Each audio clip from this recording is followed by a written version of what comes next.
Yo, what up, what up? Welcome back. I'm your host, B. Ryder. It's my co-host, J. Bell. And this is Final Thoughts. Today's topic is having a black mermaid racist. Let's check it out. The very same media which complains bitterly about whites in traditionally non-white roles, and the very same leftists who treat the whitening of non-white characters as literal genocide, and all the people who've taken this issue so seriously as to cause many white Hollywood actors to drop out of films and fall to their knees in apology, would all this week be so excited about the release of the first trailer for Disney's upcoming Little Mermaid live-action copy and paste job. Now, everything is mostly the same in the remake, as always. It's like shot for shot, exactly the same, except that the Little Mermaid herself, a pale redhead in the cartoon version, has been recast as a black woman, though still with red hair somehow. This is part of a growing trend. As the anger about whitewashing increases, so in equal proportion does the demand for what we must in the reverse call blackwashing. In all of these cases, two things are guaranteed. Or actually more than two, a few things. When a black actor plays a traditionally white role, portraying either a fictional character or a historical figure, the media, the left, and Hollywood itself will celebrate the move as pioneering and courageous and important, along with all the other requisite superlatives. The other guarantee is that any criticism of the casting decision, even and especially criticism that simply adopts the same logic as the left applies to so-called whitewashing, will be slammed as racist. That's the third guarantee, that when a film casts a black actor in a white role, any criticism of the film, any criticism, even criticism that makes no mention of race, is racist. So, a lot of points were made. Yeah. Yeah. And, to be honest with you, I don't have a thing against John Walsh. Who? Josh Walsh. No. What's his name? When are y'all gonna get to the goddamn point? Matt Walsh. Racist. Matt Ryan. Is that the Falcons quarterback? Oh, man. All white people look Let's the go same. Saints. Is that what it's terrible. But nah, he has good points here and there, but his overall point, yeah, doesn't work. Come on, man. Yeah. Stop this. Yeah. Why do we keep doing this? Why do we keep having white males get on and be like, well, if we can do this, you can do that, and if we can do this. Is racism just a one-way street? No. Like, I don't care how much y'all want to say it, y'all can't say it. And you know which word I'm talking about. The N-word. But you know how many words start with N? We can say it, you can't say it. There's plenty of words that start with N. When you saw words start with Anyway. Yeah. So what's your not final thoughts? What's your initial thought? My initial thoughts is like he was making good points here and there, like you said. Like some of the things that he said, I can agree with. Right? Yeah. The overarching message of, well, it should all be equal because of the equal playing field is no. That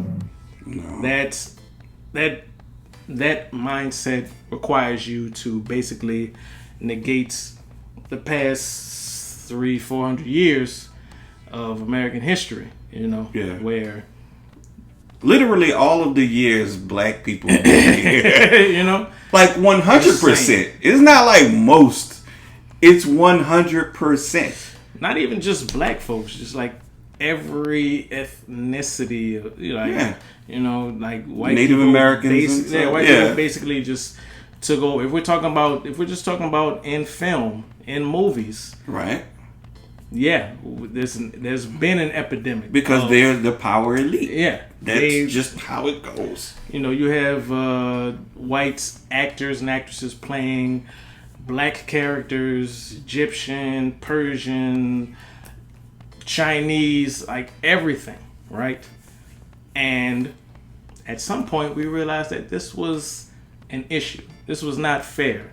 This was not representative of who we wanted to be. Right. So we started giving roles to people who of color, maybe people who fit the description, right? So that's an okay thing to do in that. And the reason why that has been such a tense point for everybody is because of the history of it. Is white people wearing blackface. You know, the entire idea of it. You're not only mocking black people, but you're also taking the role of a black person that could have done that role and actually gotten paid for it. Right. So that's part of it that I think that he's ignoring. Oh, he's ignoring a lot of parts. I mean, we represent a small portion of the population. So you can't be mad at us for wanting a little aggressive expansion. I like that. You know? Nicely done. Nicely done. I appreciate that. But no, you know what? We actually here at Final Thoughts, we don't really talk about a lot of things before we get on camera because we like it for it to be genuine. But this subject we actually did talk about beforehand, and I think Brandon had a really, really, really good breakdown of the three things that you think about in this situation. So go ahead. So in this, when we're talking about representation of whatever race of people, for me, there are three separate categories that I put everything into, even though everything does need to be evaluated case by case.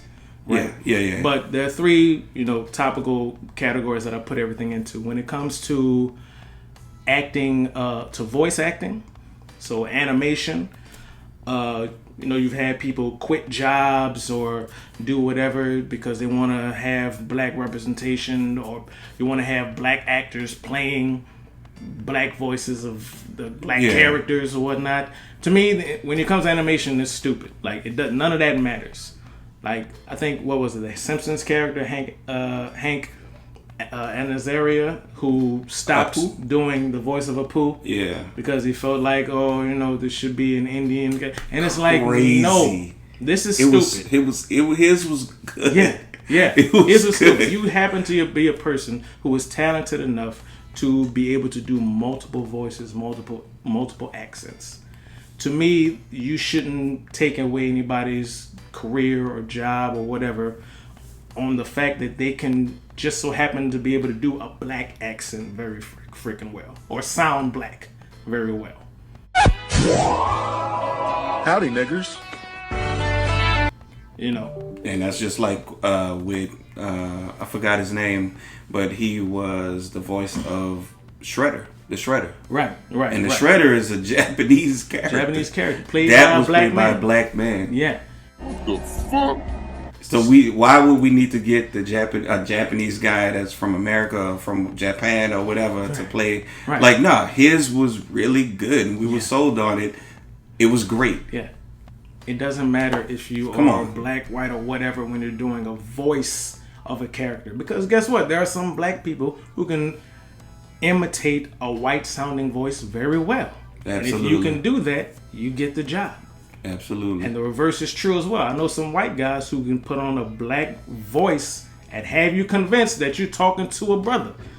Hey, if you keep impressing me about doing things like that, you fuck around and get your Chinese name, my nigga. When you're not. And if you need that for the job, you get the job. So all of that, when it comes to voice acting, to me everything is whatever. Like, we should let all of that go. All the stuff that we're doing now is stupid. Yeah. Then there is the non-fictional element of movie making. When you're doing a movie with a non-fictional character, non-fictional story. So these are stories that happen in real life. With real people. Right? With this, there's a little more rigidity because you want to be historically accurate in this. So if we're doing you want the representation to look like the historical accurate. You wanted to be historically accurate. Right. And you want the representation too. Exactly. Yeah, so when like you that. one of the movies he brought up was a movie with Emma Stone, where she had to apologize for playing a character that wasn't of her race, and the director had to apologize too.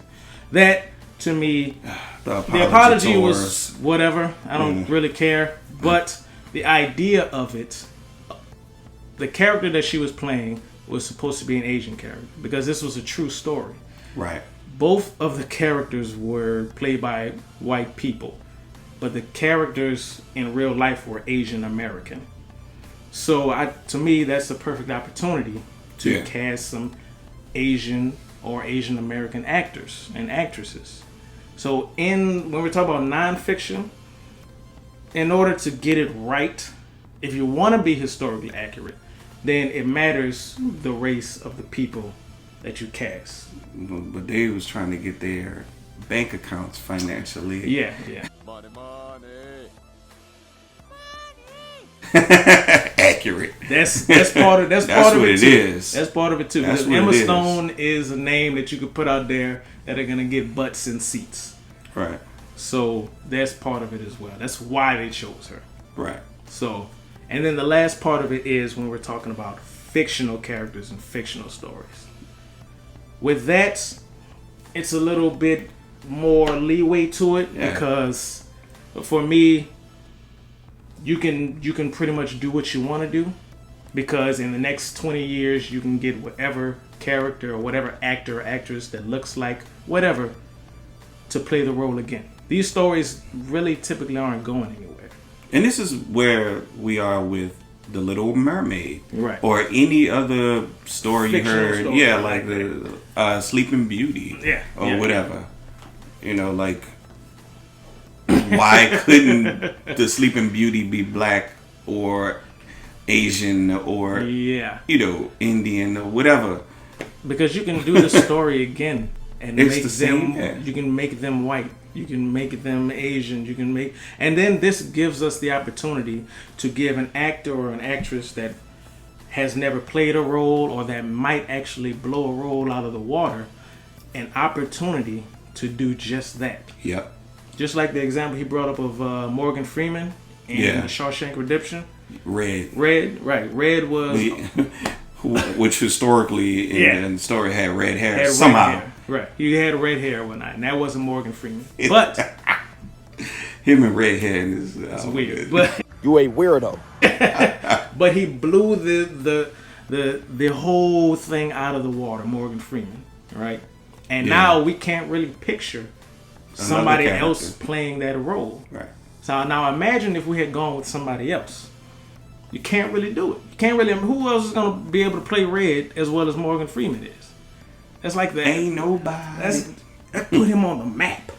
I stand behind it. I guarantee it. Put him on the map. You know. Yeah. So those are the three things that I think with animation, with voice acting, I don't care, and it shouldn't matter.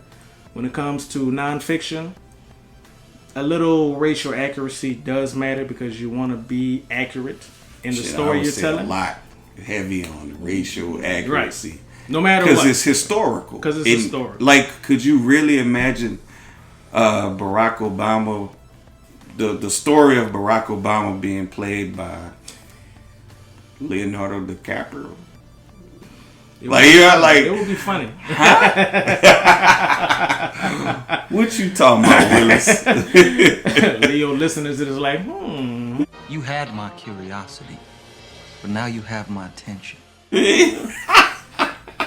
you might be on to something. Calvin. Yeah. And then there's the nonfiction or the fictional part, which to me is like, you can do what you want with it. You know, people might be mad at it for a while, but hey, take a chance. A fictional story. Oh my god! And like when I was listening to like what's his name again?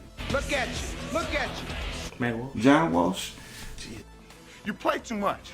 Oh, Jesus Walsh? Oh, okay. Walsh. Oh, okay. When I was listening to him talk about this, it reminded me of when white people be like, they respond in a way that's just always trying to like mute black people or black or brown people, minorities, right? We say Black Lives Matter. Guess what they say? All lives matter. Blue lives matter. But blue lives matter unless they talking about Trump. Anyway, also with affirmative action, right? We need representation in the workplace. We need to see people in management, CEO level and stuff like that look like us. We represent a very small part of the population. It's ridiculous for white people to come up and be like, well, you know, that's reverse racism. Reverse racism, reverse discrimination, reverse affirmative action. It's like reverse affirmative action. That doesn't make sense. The firm there is already 90% white. White man. Hard H. Right? Yeah, hard H. Hard H. It's already like you didn't get the job because you weren't that good. And yes, they do need black or brown minority representation. You coming in saying that is just like, what more do you want? I'm with everything. Like, I'm with it all. Yeah. More do you want? That's pretty much what it is. It's you ignoring the civil rights, segregation, everything that, you know, happened since black people got to America. Like, and I get that we're in a different time now and things are, you know, looking bright, right? And things are looking ahead and we want to say that we've moved past it. And some of that is true. Like you said, some of the woke mob or whatnot, they do tend to go too far. And they want all the, you know, I agreed with him on that. I'm like, they rejoice whenever a white character becomes black. Hallelujah. And there are more black people than you think who kind of cringe at it. You're just ruining it. Look at my lips. You're ruining it. Like when a white character becomes black and then they throw it out there and it's kind of like, is this for us? Like, do they mean this for us? They could have just gotten an original black character. The Egyptian, Egyptian gods of Egypt. Gods of Egypt. Gods of Egypt. How many black characters were in that? You're in Africa. And there's like one black guy. One in a koala. Yeah. And that's what we're talking about. The Prince of Persia was Jake Gyllenhaal. The Prince of Persia was Jake Gyllenhaal. No. Right? Oh. So there's an argument to be made here, right? There's definitely a little bit of a double standard here. Didn't John Wayne play Genghis Khan? I can't even stop. Dude, you'll keep going. Oh, I'm pretty sure there's somewhere on the earth that Malcolm X. Why'd you stop? Why'd you stop? Somebody put Leo DiCaprio in. He just gonna always play because he got range. We got this role. So the character's name is Dr. Reverend Martin Luther King. Crazy, but we want to cast Leonardo DiCaprio. That's what we're gonna do. We're gonna get it done, and we're gonna get it done today. I'm gonna watch it. I ain't gonna like it. I might like it, but I'm gonna watch it. Though. Paul Moon. What Paul Moon said? What Paul said? The Last Samurai starring Tom Hanks. Oh no. Last Samurai starring Tom Cruise. The Mexican starring Brad Pitt. The Last Nigga on Earth starring Tom Hanks. There you go. That really is crazy that Tom Cruise was the last samurai. A white man was the last samurai? Yeah. Man, this some old bullshit. And The Mexican is a real movie. starring Brad Pitt. It was all that good. White people have dominated media forever, as far as like black people know. And y'all getting y'all panties in a bunch just because of a black fictional mermaid. Y'all do know mermaids don't exist, right? But if they did. But if they did, they would be white. White man. They would be white if they did. I get it that we seem like we're coming off as a different side on there, but we can understand the cringiness that comes with taking a character that has always been white and making it black. That does come off as a little bit, I don't know, placating, in my opinion. Like, a little bit ingratiating to black people, because it's like you couldn't just like give us an original black character. You had to take a white character and make him black. Like, I don't know too many black people that are like, just make every white character black and we'll be okay. I think most of us are like, no, just give us an original black story, an original black character. Just do that. Okay. Do it. Do it. Yeah, I could see that, bro. Yeah. But you got any final thoughts on that? Yeah, my final thoughts is that if we want, and when I say we, I'm talking about black. If we Tried that we could. Oh. Hey. never mind that. Wait, first of all, you're not gonna speed past that like you didn't just say what you just said. Go ahead. If we want, like, let's say, change, right? And I'm just talking to black people, because white people gonna do what white people do. Like, y'all been on the internet, y'all seen all this racism. They done remade so many things. They had the mermaid in chains underwater, like a slave and all that kind of stuff. I'm like, all right, bet. Yeah. And y'all see why in this time period we'd be like, you know what? I think we will be all right with segregating ourselves from y'all, because why deal with this? But anyway, back to my point. We need to have more of us writing stories and creating things. You know, like this guy. You got me. Absolutely. You know, the way he described those characters in those books, you know what they are. But we really need more people doing that kind of work. I'm just being real. We do. And we have a good amount of people that's available that can make these things come to fruition. You know, we have several black billionaires that's interested in hearing you out and hearing certain ideas and stuff like that. But we got to do the work. We got to get it and put it out there, and we got to stay focused and keep doing it. That's why we do this show. You know what I'm saying? That's why we do Final Thoughts, because we want to keep doing what we enjoy doing, and hopefully you all respond to it.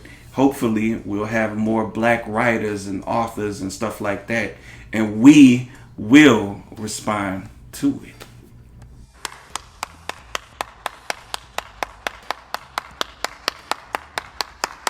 Bars. My final thoughts on this is two things, basically, right? The idea of black people getting behind when corporations or businesses or whatever companies placate to us, right? I want y'all to, you know, aside from everything that we've said so far, understand that these companies and these corporations are about money, right? They're doing this. They're doing all of this because they know what the wave is right now. That's what corporations do. They ride the wave. Right now, the wave is wokeness. Right now, the wave is being politically correct. Black empowerment, femininity, trans rights, LGBTQ, all of that. So they're going to feed you whatever it is you seem to like. That doesn't mean that they like you. That doesn't mean that they're on your side. That doesn't mean that when the going gets tough, Disney is going to have your back. None of that means that. All of this means is that, well, it seems like people are responding to woke culture or black femininity. So how about we make the Little Mermaid black? That doesn't mean that Chloe Bailey isn't an artist of her own or isn't a great actress or can't sing her ass off.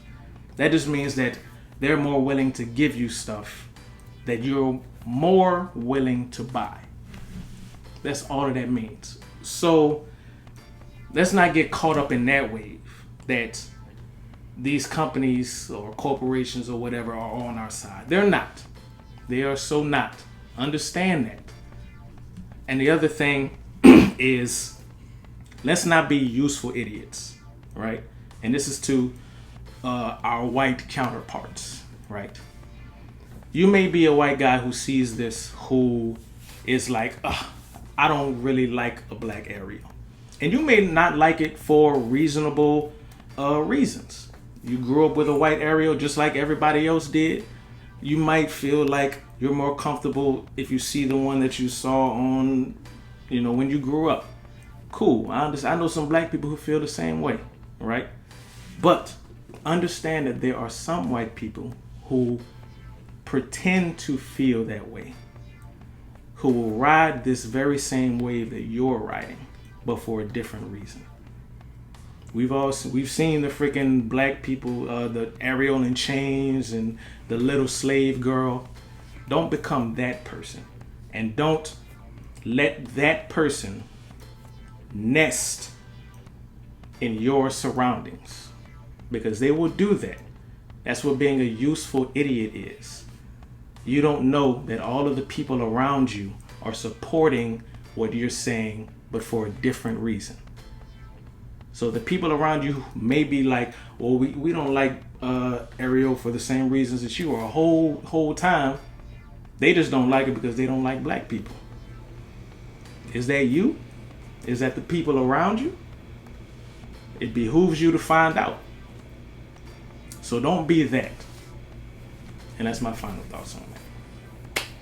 Nice. So shout outs to Charles Walsh for. Okay. All right. Yeah. What's his name? Xavier Walsh. Bronson Walsh for giving us this idea to talk about. We're going. Terrible. That's terrible. Anyway, that's our show. Thank you for listening to Sagat's Rambles. Like and comment down below, please. We see y'all. And I'm your host, B. Ryder. Co-host, Sagat. And this is Ben. Street Fighters. Street Fighters. Cocaine's a hell of a drug. Yeah.